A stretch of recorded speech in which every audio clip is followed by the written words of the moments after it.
the youngest of the three.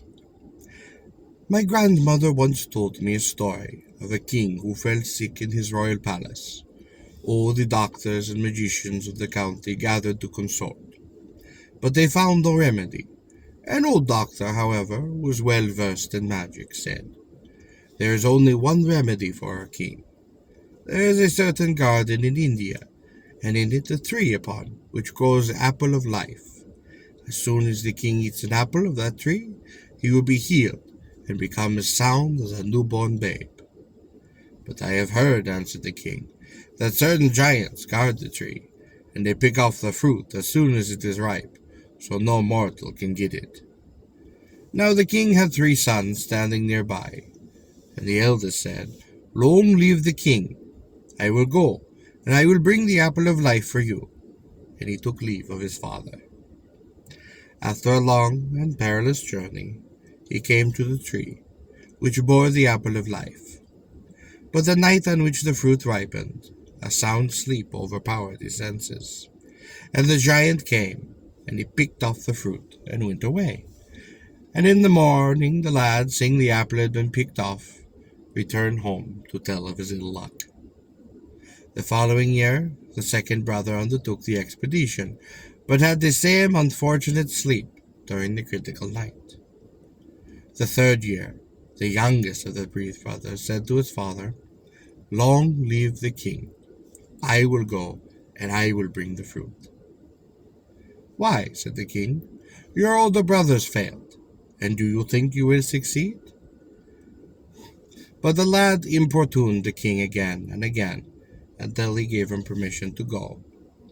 The lad, taking his bow and his arrow, came to the tree. During the critical night, when the apple was ripened, he felt that a heavy sleep was taking possession of his senses. To prevent it, however, he wound one of his little fingers and put salt upon the wound, and the sharp pain did not let him sleep. In that middle of the night, as it was lightning and thundering, a terrible giant appeared and began to climb to the tree. The lad took aim with his bow and shot the giant in the leg. The giant did roar mightily and ran away. The lad then climbed the tree, and picking off that apple of life, brought it to his father, who ate it, and was soon after healed. Then the youngest of the three brothers said to the king, "Please give me permission to go and avenge myself upon my enemy." The king did consent, and his two older brothers also went with him. They found that the giant had fled from the tree of the apple of life, leaving a track of blood that came from his wound. The three brothers followed the bloody track till they came to the mouth of an immensely deep abyss, into which the giant had entered. The older brother said, "Bind me by the waist and let me down. I want to fight him." The other two as he said, and before he was halfway down he began to cry out, "I am burning, I am roasting, draw me up." And they did draw him up. Then the second was lowered in his turn, but he also began to cry, as had the former, and he was also drawn out. Now it was the turn for the youngest brother.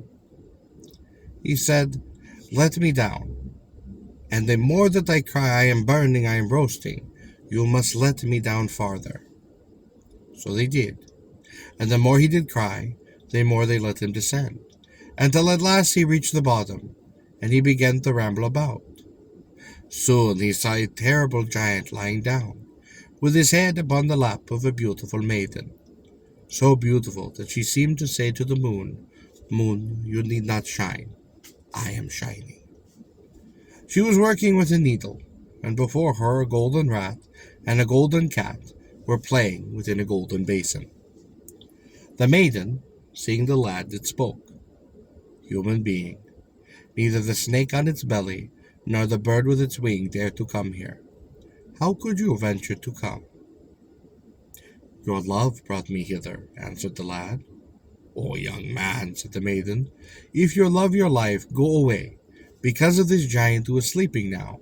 If he wakes, he will cut you into pieces no larger than your ear." "Wake him up," answered the lad. "I have come on purpose to fight him." "Oh, he sleeps 40 days," said the maiden. "It is only 8 days since he began to sleep. You have 32 days more to wait before he will wake. But if you will not wait so long, put yonder plowshare into the fire, heat it red hot, and then press it onto his legs, and he will awake." The lad then took the plowshare, and heating it within the fire, did press it upon the legs of the giant, who began to awake, saying, "Ow! What insects are biting upon my leg?" "Aha, insects," said the maiden.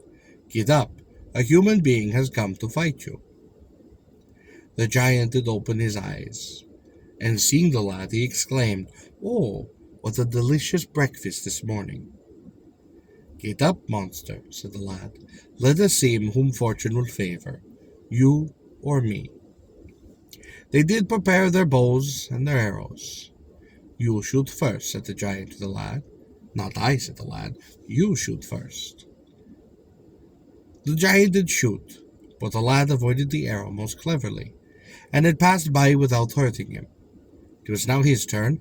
He took aim, and he did shoot the giant in the heart, nailing him to the very ground, and then he did cut off his head. Leaving the body of the giant there, the lad went a little further, and to his great surprise saw another giant, asleep with his head upon the lap of another beautiful maiden, whose beauty surpassed even that of the very moon. She was working with a needle, and before her a golden hen and a golden weasel were playing in a golden basin. The maiden, upon seeing the lad, said to him, "Human being, the snake on its belly and the bird with its wing could not come here. How could you venture to come?" "Your love brought me hither," answered the lad. "Well, if you love your life," said the maiden, "avoid this giant while he is asleep. If he wakes, he will tear you into pieces no bigger than your pinky." "Your love—" "Wake him up," said the lad. "I have come to fight him." "Do you see that iron?" said the maiden. "Heat it red hot in the fire, and press it upon his feet, and then he will awake." The hot iron then being plied upon the feet of the giant, he awoke, saying, "Ah, what gnats are biting me!" "Gnats!" exclaimed the maiden. "Get up, a human has come to fight you." The giant, upon seeing the lad, did exclaim, "Oh, what a good morsel has now come for me upon his own legs!"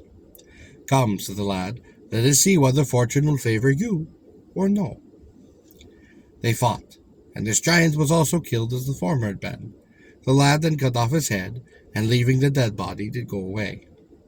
Soon he saw a third giant, asleep with his head upon the lap of another beautiful maiden. So beautiful was she, that she could say to the sun, "Sun, you need not shine. I am shining." She was working with her needle, and before her a golden greyhound and a golden fox were running a race within a golden basin. As soon as the lad did see this maiden, he fell in deep love with her. This maiden also fell in love with the lad, and said, "Oh, you noble human being, the snake upon its belly, and the bird with its wing, it cannot enter here. How could you come hither?" "Your love brought me hither, fair creature," answered the lad. "Oh, then be on your guard, precious youth," said the maiden. "If the giant awakes, he will tear you into pieces no bigger than a thumbnail." "Wake him," said the lad. "I have come to fight him." A hot iron was then applied to the feet of the giant, who awoke and said, "Oh, what is tickling me?" "What?" said the maiden. "Get up. This human has come to fight you." The giant, upon seeing the lad, said, "Oh, what a good featherless partridge for breakfast." The lad noticed that the giant was wounded within his leg, and at once recognized him as the one who had tried to steal the apple of life. "Come," said the lad, "let us see who fortune will favor." They began to fight, and after a long combat, this giant also shared the fate of the former two, and the lad did cut his throat, removing his head. Then he brought together the three maidens, who told him that they were daughters of the three princes, and had been stolen by these giants, who nourished them with the apples of life. Then they showed him their homes, their treasures, and everything that they had belonging to the giants. The lad took what he chose from the treasures, and prepared 3 chests for the maidens. He kept only a sword of lightning for himself. He then entered the stable and found 3 horses of lightning, one black, second one red, and the third white. The youngest maiden advised the lad to pick 3 hairs from the tails of the horses, and to keep them. And the lad did so. They then came to the bottom of the abyss, where the lad had descended, and they found the rope still hanging. He, binding the oldest maiden and her chest to the rope, called to his brothers to then draw her up. "This," he said, "the betrothed of my oldest brother, and the chest is her dowry." Then he bound the second maiden and her chest, saying, "This is the brother of my second, the betrothed of my second brother, and the chest is her dowry." And then it was the turn of the youngest maiden. "You go up first," she said to the lad. "Not I," said the lad. "You must go up first." "But when your brothers see me," said the maiden, "they will not draw you up, and you will remain here. I love you and I pity you." "Why?" said the lad. "Are they not my brothers? Do you believe my brothers will do me evil? Go up, I say." "Alas," said the maiden, "I will obey. But if you do remain here below, as I am afraid you will, do as I tell you. Next Friday evening, 3 rams will come here, one of them black, the second red, and the third white. As soon as you see them, throw yourself upon the black ram. He will throw you then upon the red, and the red will throw you upon the white, and the white will throw you to the surface of the upper world. But if you make a mistake, you are lost, and there is little hope for your release. Take this magical ring as a token of my love for you. Whatever you desire, kiss this ring, and you will certainly have it. And when you are in need, cast the 3 hairs which you have picked from the tails of the 3 horses into a fire, and they will immediately come to you. So farewell, my love." "Farewell," said the lad, and the maiden was then drawn up. The 2 brothers were amazed upon the beauty of the youngest. "Lo, he exclaimed, "he has preserved the most beautiful one for himself, and has given us the uglier ones." Thus, envying their youngest brother, they took the 3 maidens and did leave, leaving the poor lad at the bottom of the abyss. On Friday evening the 3 rams did come, as foretold by the fair maiden. This lad was so afflicted that he had forgotten the directions of the maiden, and his desire to go up to the surface of the world being very great, he threw himself upon the back of the white.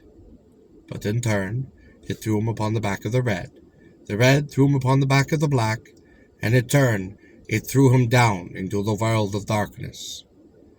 It was awfully dark. The lad began to grope his way until he found the door, at which he did knock upon it. "Who is there?" asked an old woman from behind the door. "I am a poor orphan, without father and without mother," answered the lad in a most pitiful voice. "Oh, come in," said the old dame, opening the door. "I have no children. You will take me as a mother, and I will take you as son. Let us live together. God will give us our bread." They accepted one another as mother and his son. "Mother, please give me water, for I am thirsty," said the lad. "Oh," sighed the old dame, "you are asking the hardest thing in the world.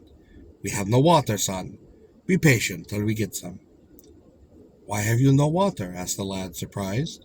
"Alas," said the woman, "there is only one fountain in our country, and it is guarded by a terrible dragon. Every day a virgin is cast to him to be devoured, else he will not let the people take a drop of water. And soon after he finishes his repast upon the virgin, he again stops the fountain from flowing. Today the first virgin of the country, the only daughter of the prince, is to be given to the dragon. Hark, I hear uproar in the streets. I suppose they are now taking the maiden to the dragon." The lad did look out, and he saw that indeed a great crowd of people were leading along a maiden as beautiful as the very moon. He followed the crowd, which coming to the fountain left the maiden there alone, and then went away. The lad approached the maiden, saying, "Fair virgin, be not afraid. Let me sleep upon your lap, and when the dragon comes, wake me. I will save you." She did consent, and he slept upon her lap. Soon the dragon began to creep toward the maiden with its mouth wide open, rolling up its great terrible tail, and hissing like the thunder from joy at finding 2 victims instead of 1. The poor maiden was horror-stricken and mute. She could neither speak nor move to wake the brave hero asleep upon her lap. She could only weep. But the warm tears rolling down her cheeks did drop upon the face of the lad, who at once jumped up and saw, to his great terror, that the dragon had partially swallowed the maiden. 1 minute more and the maiden would be lost. But what could he do now? He could not cut the throat of the dragon without hurting the feet of the maiden. So at once he drew his sword of lightning and placed it upon the lap of the maiden. So when the dragon did swallow the maiden, the sword would cut its mouth and down through its side. And just when the maiden was swallowed entirely, the dragon was also cut in 2 pieces, and the maiden came out uninjured. The lad then cut off the head of the dragon and said to the maiden, "Now, fair one, get up and go to your parents." The maiden, soaking her hand in the blood of the dragon, made a red mark upon the back of the lad, and they departed, she to her father, and he to his adopted mother. The dragon then being killed, the fountain was opened, and the people did take of the water freely. "Mother, why is your country so dark?" asked the lad of the old woman. "My son," answered the old dame, "there is a very large eagle living upon the top of yon mountain. Every year she hatches young ones, but a dragon does eat them up, and the eagle, thinking that men are the cause, deprives us of the sun." The lad, taking leave of the old woman, did climb up the mountain, till he came to the nest of the eagle. Then, taking refuge under a rock, he set himself to watch. Soon a gigantic dragon came creeping up toward the young birds, and was just devouring them, when the lad drew his sword of lightning and cut the dragon into pieces, and gave its flesh to the young eaglets, which began to eat and to chirp most merrily. The mother eagle, hearing the voice of her young ones, hastened to the spot as swiftly as a flash, and thinking that it was the lad that devoured her young ones every year, and that he had come now to destroy them, was about to tear him to pieces, when the young ones cried out, "Take care, mother, 'twas this noble lad that saved us from the dragon, and killing it gave it its flesh to eat." "Now, noble youth," said the eagle, "what do you want me to do as reward for your heroic deed?" "Nothing," answered the lad, "but take me to the upper world upon your wings." "Oh, you are requesting hardest thing upon the world," answered the eagle. "For just a brave hero as you, though, I will do anything, even sacrifice my life. Go, bring me 40 bottles of wine and 40 sheep-tails, and I will do as you request." Now let us return for a moment to the maiden who was saved from being devoured by the dragon. She came to her father, who was very angry at seeing her. "You little rogue," he said, "you want to save your life, and never care that so many people are dying of thirst. Go quickly, let the dragon devour you, that we may have water." The maiden then told him how a brave hero had saved her by killing the monster, and how the fountain was now flowing in torrents to quench the thirst of all people. Upon this the prince sent heralds to proclaim that the man who had saved his daughter's life must come to him. He should not only be the son-in-law of the prince by marrying this maiden whom he had saved, but the prince was ready to bestow upon him any gift which he might ask. And thousands of young men appeared before the prince's palace, every one of them claiming to be and taking credit of killing the dragon. But the maiden said no, none of these is the hero. The people of the town came before the princess, but the hero was not to be found. "Is there no man left in town?" asked the prince. "None," answered the officials, "except the young stranger who is the guest of a poor widow." "Well, then bring him here," ordered the prince, and the lad was then brought. "Why," exclaimed the maiden, pointing upon the blood mark which she had made with her own hand, "this is the hero." "Now, hero," asked the prince, "the maiden whom you saved is yours. Ask me whatever else you please." "Long live the prince," answered the lad, "and may heaven bless the union of your daughter with a suitable husband, and may you enjoy your estates for many, many years. I ask of you only 40 bottles of wine and 40 sheep's tails, that the eagle may take me to the upper world." The prince then so commanded, and they were immediately given to the lad who at once took him to the eagle. "Now," said the eagle, "take the sheep's tails upon my right wing, and the bottles of wine upon my left, and seat yourself between. When I say boo, pour in my mouth a bottle of wine, and when I say coo, give me a sheep's tail." The lad went first to take leave of the old woman, who gave him her blessing, and as soon as the load was placed upon the back of the eagle, she took her flight. And every time she said boo, a bottle of wine was poured into her mouth, and every time she said coo, a sheep's tail was given to her. They then ascended and ascended until they came to the world of light. "Coo," said the eagle the last time, and the lad was so glad and in so great hurry that the last sheep tail which he was going to give the eagle did fall from his fingers. But he did not wish to disappoint his hand, so he drew his sword, and cutting off one of the calves of his own leg, gave it to the eagle. The white bird knew from the flavor that it was human flesh, and she did keep it under her tongue. They arrived at their destination. "Well now," said the eagle, putting the lad upon the ground, "go along your way." "No," said the lad, "you go first. My legs are numbed. I wish to take a little rest." The eagle insisted till the lad tried to walk, but he could not walk because of his wound. The eagle then drew out the flesh from under her tongue, and placing it in its proper place did lick, and the wound was at once healed. She took her leave of the hero and flew down again to her young ones, who were chirping and waiting for her. After that day she never deprived the country of the sun's rays, for she had no reason for doing. The lad, before entering his father's city, thought he had better disguise himself. So he went to a slaughterhouse, and getting a sheep's stomach, wrapped it around his head, thus changing himself to a bald-headed youth. He entered the city as a stranger, and he soon found out that the wedding ceremony was to be held in his father's palace. His two brothers were to marry the two maidens whom he saved for them, and his old betrothed was to be married to the king. The lad felt his heart bleeding. He went to the marketplace and presented himself to a goldsmith, and asked him to accept him as apprentice. The goldsmith hesitated, but said, "Come, bald-headed fellow, be my apprentice." That very day the officials of the king brought to the goldsmith a large bag of gold, saying, "You must make of this gold a golden rat, a golden cat, and that shall play within a golden basin." "Oh, I can make the rat and the cat out of the gold," said the goldsmith, "but I cannot give them life or make them run about." "That is not our business," said the officials. "It is the command of the king. You must either make them or lose your head." The lady to whom the king is betrothed refuses to marry him until these are made for her. "You must make these by the morrow." So saying, the officials went away, leaving the gold, and the goldsmith was at a loss. Poor man, what could he do? He could not make them, and in case he failed to make them by the appointed time, his head was in danger. "What is the matter, master?" said the lad. "Why are you puzzled and sad?" "Oh, keep silent," exclaimed the goldsmith. "I have no time to hearing of your chatter." "Oh, be of good cheer, master," returned the lad. "If you bring me 200 or 300 of a handful of nuts, I will make the golden rat and the golden cat tonight." "Why, you rascal, you bold-headed dog," exclaimed the goldsmith, "as if my affliction is not enough for me. Do you make fun of me?" "No, master," said the lad. "Do not think I am making fun of you. I say, bring me nuts, and tomorrow morning come and take what you want." The goldsmith thought there was no harm if he did what the lad requested of him, and he brought the nuts.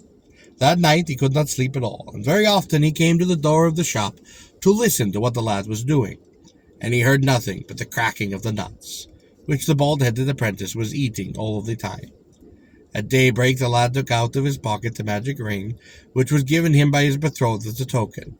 He kissed it, and immediately 2 negroes presented themselves, with their hands folded upon their breasts, saying, "What is your will? And we will do it at once."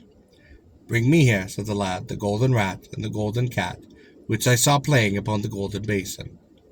He had scarcely finished his sentence when, lo, the golden basin was placed before him. Just at the moment the goldsmith entered the beating heart. "Here, master," exclaimed the lad, "I have just finished it." The goldsmith began to dance with excesses of joy, and at once took the basin to the king, who was so much pleased with it that he gave him a costly present, and invited him to come to the royal wedding. The goldsmith came back. He was so happy that he danced the entire time. "Master," said the lad, "please take me with you to the wedding." "But, my lad," said the goldsmith, "there will be a tournament tomorrow. If you go there, I am afraid you will be trampled down by cavalry, and get your bald head broken. You had better stay at home."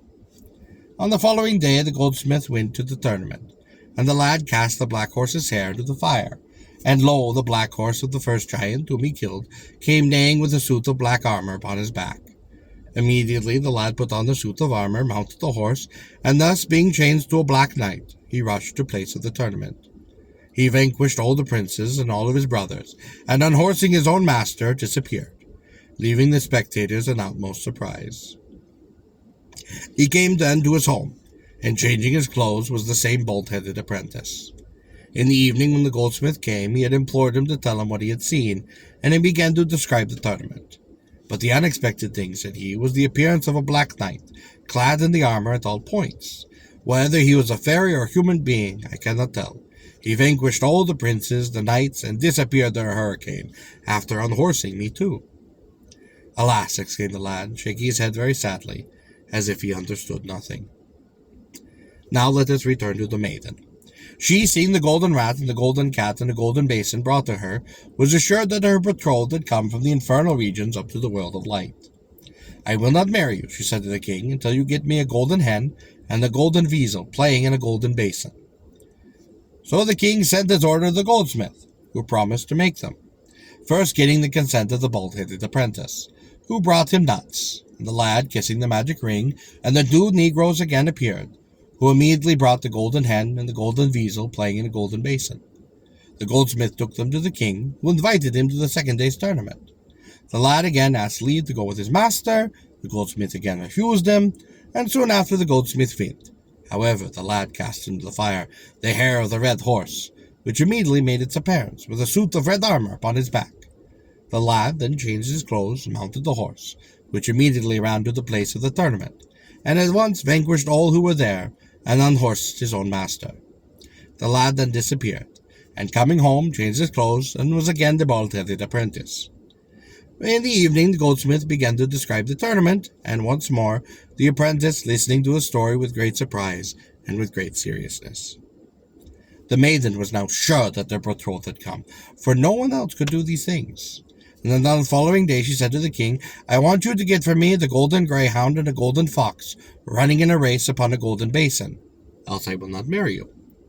The goldsmith was once again called, and promised to make them, first consulting with his bald-headed apprentice, to whom he brought the usual quantity of nuts.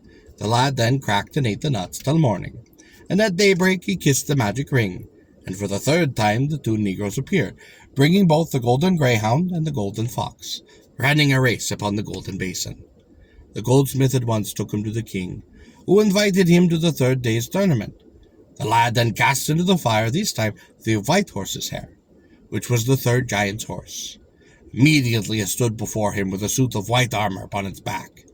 The lad, putting the armor on, was changed to the white knight, and taking the sword of lightning in his hand, rushed to the place of the tournament, and he vanquished all, and killing this king and his own unworthy brothers, he stood upon the meats of the crown, and then told them who he was, the heroic deeds that he had done, and the wrongs that he had endured.